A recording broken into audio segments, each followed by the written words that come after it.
اللہ کے نام سے جو انصاف کے دن کا مالک ہے اور اسی کے پاس ہم سبھی کو لوٹنا ہے۔ حی المدار کے تمام دیکھنے اور سننے والوں کی خدمت میں پرخلوص سلام۔ ناظرین کرام، آج ہم جس موضوع پر گفتگو کرنے جا رہے ہیں، اللہ تعالیٰ سے دعا ہے کہ وہ ہم کو ثابت قدم رکھے اور کسی کی تکذیب و توہین سے محفوظ رکھے، آمین۔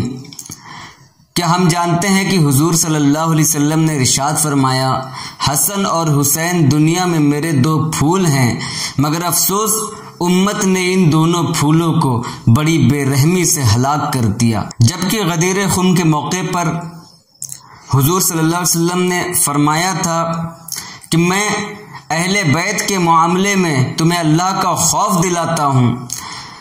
اگر آپ شائق ہیں ان احادیث کو دیکھنے کے تو مسلم شریف میں 65-25 تا 62-28 کی سیر کر سکتے ہیں۔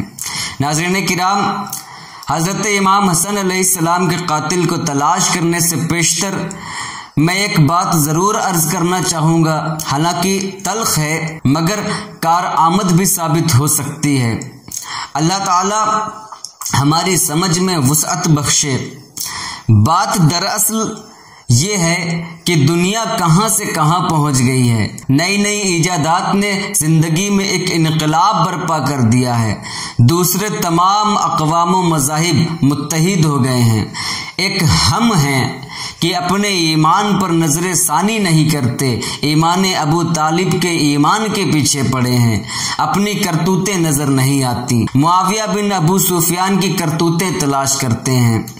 معذرت کے ساتھ حضرت معاویہ بن ابو سفیان کو مسلمانوں کی ایک بڑی جماعت کاتب وحی اور صحابی رسول صلی اللہ علیہ وسلم تسلیم کرتی ہے۔ مجھے آج اس طرف نہیں جانا ہے، بلکہ مجھے آج تلاش کرنا ہے حضرت حسن علیہ السلام کو زہر دے کر ہلاک کرانے والوں کو۔ اس میں کس کا ہاتھ ہے اور آپ علیہ السلام کی شہادت سے فائدہ کس کو ہوا؟ تو آئیے سب سے پہلے ہم بات کرتے ہیں اس معاہدے کی جو حضرت حسن علیہ السلام اور حضرت معاویہ بن ابو سفیان کے درمیان قرار پایا تھا۔ اس معاہدے کی حضرت معاویہ بن ابو سفیان کی جانب سے صرف ایک ہی شرط کو پورا کیا گیا تھا، وہ تھا مال غنیمت کا 5واں حصہ، قرآن کی منشا کے مطابق جس پر زکوٰۃ نہیں تھی۔ اس صلح نامے کی شرائط میں یہ شرائط بھی شامل تھی کہ حضرت معاویہ بن ابو سفیان خلفائے راشدین کے طریقے کے مطابق حکومت چلائیں گے۔ حضرت علی علیہ السلام کے چاہنے والوں یا ساتھیوں نے جو صلح حسن کے بعد ہتھیار ڈال دیے ہیں ان پر تشدد نہیں کیا جائے گا۔ حضرت معاویہ بن ابو سفیان کی جانب سے حضرت علی علیہ السلام پر سب و شتم یعنی گالیاں اور لعن طعن کا سلسلہ جاری ہے، بند کیا جائے۔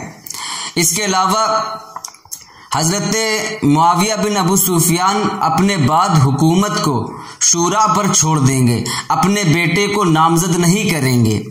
یہ کچھ مختصر سے پہلو ہیں معاہدے کے۔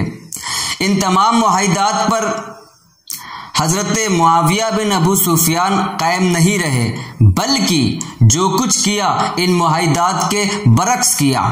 ہم محض شک کی بنیاد پر تو یہ کہہ سکتے ہیں کہ حضرت معاویہ کو یہ خدشہ لاحق تھا کہ کہیں ان شرائط کو پورا نہ کرنے کی وجہ سے حضرت حسن علیہ السلام پھر سے خلافت کا دعویٰ نہ کر دیں اور انہیں زہر دلوا کر شہید کروا دیا ہو۔ ناظرین کرام، ہماری تفتیش میں کچھ سراغ ہاتھ لگے ہیں مگر پوری طرح مستند نہیں ہیں۔ تاریخ خامس، روضۃ المنظر وغیرہ میں اس طرح کا بھی ذکر ملتا ہے کہ جب مروان نے جادہ بنت اشعث کے ذریعے حضرت معاویہ کو خبر بھیجی کہ امام حسن علیہ السلام کی شہادت ہو گئی ہے تو معاویہ بن ابو سفیان نے سجدہ شکر ادا کیا، تو ان کی اہلیہ نے پوچھا کس بات پر سجدہ کیا؟ تو حضرت معاویہ نے کہا آج حسن اس دنیا سے چلا گیا۔ یہ سن کر ان کی اہلیہ نے کہا لعنت ہے، فرزند رسول کی شہادت پر تم خوشی منا رہے ہو۔ اب کہاں تک یہ بات درست ہے؟ اللہ بہتر جانے۔ مسند احمد، سنن ابو داؤد اور طبرانی میں صحیح سند کے ساتھ ایک حدیث شریف کے الفاظ ہمارے شک کو یقینی جامہ پہنا رہے ہیں۔ ظاہر سی بات ہے، امام حسن علیہ السلام کی شہادت سے جس کو فائدہ پہنچنا ثابت ہو، شک و شبہات کی سوئی کا رخ اسی کی جانب ہوگا۔ یہ بھی سنا ہے جبلت نہیں جاتی، بائی سبب ہمیں ہندا اور ابو سفیان کے کردار پر بھی غور کرنا ہوگا۔ تو جناب، میں اس حدیث شریف کی بات کرنے جا رہا ہوں جس میں شہادت حسن علیہ السلام سے متعلق بہت سے راز پوشیدہ ہیں، یا یوں کہا جائے کہ جو کچھ بھی ہے حضرت معاویہ کا کیا دھرا ہے۔ مثال کے طور پر حضرت علی علیہ السلام پر حضرت معاویہ یا یوں کہیں آل مروان کی جانب سے لعنت جیسے غلیظ لفظوں کا استعمال کیا جاتا رہا ہے۔ معاہدے کی پاسداری نہیں کی گئی، وہ اس لیے کہ لوگ ملوکیت کی جانب راغب ہو جائیں اور خلافت سے روگردانی کریں اور خلافت کی اہمیت کم ہو جائے۔ خلافت راشدہ کو بدنام کرنے کی یہ ناکام کوشش تھی۔ آج کے معاویائی بھی کچھ اسی طرح کے پیترے آزماتے ہیں۔ بات یہیں پر ختم نہیں ہوئی۔ حضرت امام حسن علیہ السلام پر تعداد ازدواج کے مسئلے کو لے کر آپ علیہ السلام کے کردار پر حملہ کیا گیا۔ مدائن میں حضرت حسن پر حملہ کرانے والی ذات بھی یہی تھی، وغیرہ۔ تو ہم بات کر رہے تھے حدیث شریف کی جسے خالد بن معدان نے روایت کیا ہے۔ راوی کہتا ہے کہ حضرت مقدام بن ماد کرب اور قبیلہ بنو اسعد کا ایک شخص حضرت معاویہ بن ابو سفیان کے یہاں آئے۔ معاویہ نے مقدام سے کہا، کیا تمہیں معلوم ہے کہ حسن بن علی وفات پا گئے ہیں؟ مقدام نے ان للہ و انا الیہ راجعون پڑھا۔ اس پر حضرت معاویہ نے کہا، کیا تم اس کو مصیبت سمجھتے ہو؟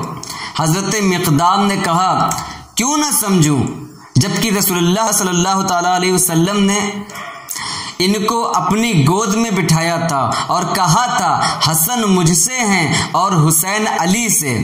اس حدیث شریف کے اعتبار سے ایک اور کردار وہاں موجود تھا جس کا نام تھا اسدی۔ اس نے گفتگو کے درمیان مداخلت کرتے ہوئے کہا، حسن دہکتا کوئلہ تھا، اللہ نے بجھا دیا۔ اس جملے سے یہ صاف ظاہر ہے کہ حضرت حسن علیہ السلام کا خوف ان کے سروں پر منڈرا رہا تھا کہ کہیں حضرت حسن علیہ السلام پھر سے خلافت کا دعویٰ نہ کر دیں، کیونکہ حضرت معاویہ نے عہد توڑا تھا اور معاہدے کی پاسداری نہیں کی تھی۔ اس سے صاف ظاہر ہے کہ جس کو خدشہ ہو یا فائدہ ہو وہ اس فعل کا مرتکب ہو سکتا ہے۔ یہی وجہ ہے کہ امام محمد ابن سعد نے اپنی کتاب طبقات ابن سعد میں لکھا ہے کہ معاویہ بن ابو سفیان نے حضرت حسن علیہ السلام کو زہر دیا۔ امام ابن عبد البر شامی نے الاستیاب میں لکھا کہ معاویہ نے حضرت حسن علیہ السلام کو زہر دیا۔ انصاب الاشراف میں امام بلازری نے بھی اسی طرح تحریر کیا ہے کہ معاویہ بن ابو سفیان نے حضرت حسن علیہ السلام کو زہر دے کر قتل کر دیا۔ یہ کہاں تک درست ہے اللہ بہتر جانے، وما توفیقی الا باللہ۔